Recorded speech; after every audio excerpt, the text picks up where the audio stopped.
I think the issue comes whenever there are these slight divides on the left, where these people, instead of being able to engage in critical conversation and defend our ideas in the ways that would be best to defend them, we end up just outing them and saying, we're not going to have these conversations anymore. We're not going to, we're above debating, trans women in sports, or we're above debating whether or not all of white supremacy, ruins all of society. We're above debating Roe v. Wade or any type of abortion or affirmative action. I think not only do we lose the ability to strengthen the arguments on these sides, where we have to argue with people in the middle or people on the right, which normal people do have to contend with because we all live together like they're not. We also lose the ability to kind of strengthen our own positions and have our own path forward where we're more research-backed, we're more academically focused, we're being more honest with our arguments, because instead of actually testing the metal of any of our arguments and fortifying them and reinforcing them, we end up just outing somebody for simple disagreements.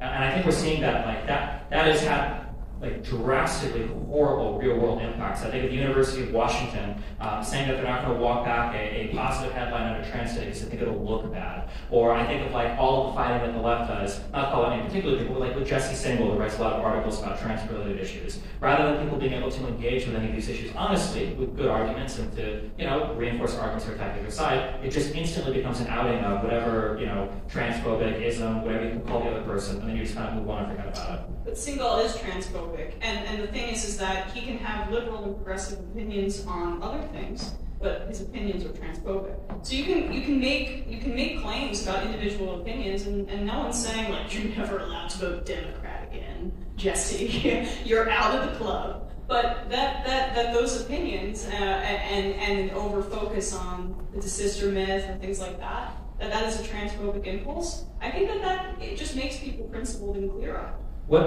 So looking at somebody like Singal, how would we say that that's a transphobic person? Somebody that clearly aligns with most left-leaning things, is clearly in favor of most forms of trans therapy. Is it because he takes a critical look at some research that let's just write him off as transphobic? Well, I don't think that I don't know. I don't think that the analysis of the sister myth from his end is in good faith. But I mean, I'm not here to debate Jesse Singal. What is the sister myth? The fact that there's this overwhelming number of trans people who are desisting, and that doctors are pushing this onto people. I think that what you cover is just as important and what you choose to focus on is just as important as what you say, and he overemphasizes these case-by-case claims that undercut the solidarity we should have with trans people. So I can agree that it's important to focus on what you decide to cover. I think that can be as important as how you cover something. But I mean, at this point, Jesse's beat is essentially writing about trans-related issues. I find it unfortunate that on the left we've decided that if you take a critical look at trans stuff, which is, for better or for worse, been the national discourse for the last 2 years because Republicans have no other platform, that we're not allowed to have somebody that focuses on, the reality that there are some people that desist. There are some people that get on these medications that maybe don't need to be. Instead of even being able to look at that, we say that type of focus is inappropriate. But if you want to talk about police killing unarmed black men, regardless of what the numbers there, we can have a hyper fixation on that, such to the point that we even cover these stories in dramatically incorrect ways that leads to additional rioting or other downstream bad consequences. The coverage is commensurate with the fact that black people are much more likely to be killed or abused by police, and that is why there is that emphasis. Trans people, 90% of kids, there's a study in pediatrics, 90% of kids after 5 years who socially transition continue with gender-affirming care. The very small amount who return to their birth gender or whatever that they were assigned at birth, that's something like 3-ish%, and there's no real surgery involved there. That's usually kids under the age of 10 before hormone therapy has even started. So my coverage of trans issues is proportionate to the amount of kids that are actually transitioning and happy with their transition. For me, I think that that's my responsibility as opposed to focusing on edge cases, because I'm not a journalist in the same way that somebody writing for the Washington Post, the New York Times is. I'm somebody that is covering what I think is important, and its emphasis and the emphasis that I choose to focus on is hopefully aligned with the proportionality of the I think that's super fair. And I would agree, and I would say the same thing. I don't generally cover a lot of the sister stuff too. I don't even really like talking to the sisters, which I think is fair for a variety of reasons. But the issue here isn't what you choose to cover. The issue is deriding somebody else as transphobic because they want to cover it. And we can say until we're blue in the face that, oh, well, the data points in one direction, and like clearly all of these people are completely wrong. But then you look across Europe where they have stopped some of these trans treatments, and then you look at in the United States, there are some stories that come out that are questionable, and people in the United States, especially parents, will look at these stories and will go, okay, well, people on the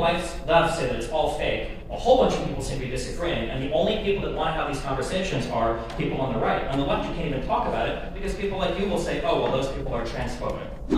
Why the right is, this is where the left can learn the lesson here. Why they're so effective at essentially having a very high floor for political engagement with their base is that they activate people on such visceral local levels. If you're going to your school board meeting to yell about genderqueer being in the library at your school and you're running for your school board, you're voting Republican in state races, you're voting Republican in federal races, you're organizing. Like, they understand how to make the politics so personal that in the end, like, your crazy uncle is screaming at a teacher or a superintendent as they drive out of the parking lot, right? Because they've become so radicalized by what the Rights Project is.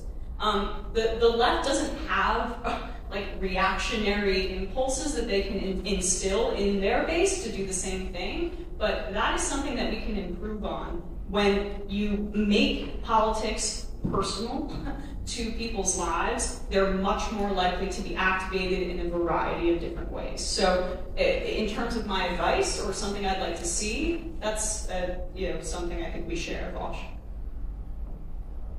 I feel like it is astounding to me to think that the left doesn't produce that type of vitriolic reactionary behavior when we just came off of the largest riots in the history of like the entire United States with the whole BLM stuff. To say that we can't activate people on a local level is astounding to me. I think we absolutely did activate people on a local level. But the problem was that the influencers and the leaders in charge, instead of pointing towards good policy decisions, I think when it comes to being an influencer, being a voice, being a speaker, sometimes it becomes more of an exercise in ego, and then all the horrible things that come along with that, virtue signaling, infighting, excising people that we don't like, standing in front of big crowds, collecting a lot of money and doing nothing. We get all these people together, we get them riled up, we get them rioting, but then what are the policy aims behind it? Like, we have the same problem with Occupy Wall Street.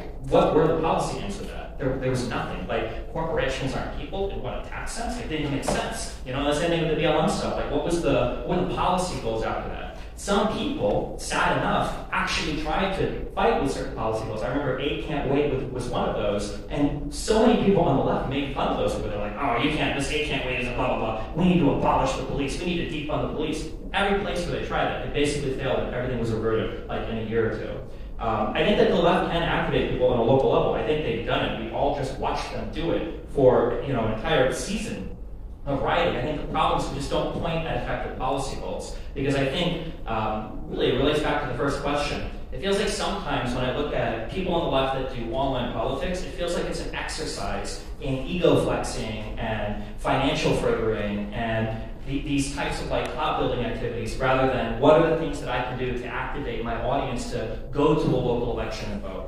Being anti-electoralism is not going to get your people to show up at the polls. Or what are some actionable policies that I can get my people to support, like banning trans books at a library? That's a lot easier to do than saying we need to usher in the new era of anti-capitalism, or we're not going to do anything until we have, it's not even 15 an hour now, it's like 20 or 25 an hour that people push for. I feel like we're just so bad at having realistic aims for our policies, and then we're so bad at activating people on an electoral sense, because every single problem that we talk about is like the entire world. Like, if you look at the right, you look at people like Andrew Tate or Jordan Peterson, what do they say? Go to the gym, clean your room, be misogynistic, okay? These are things that any of us do. Very easy, and every single part of your life. And then what are people on the left saying? Well, we have to fight against white supremacy, capitalism, and whatever other like grand narrative, anti-LGBT, like it's always these grand external problems that an individual can take absolutely no control of their life over. And I think that we need to do a better job at aiming people in realistic directions towards good evidence-backed policies.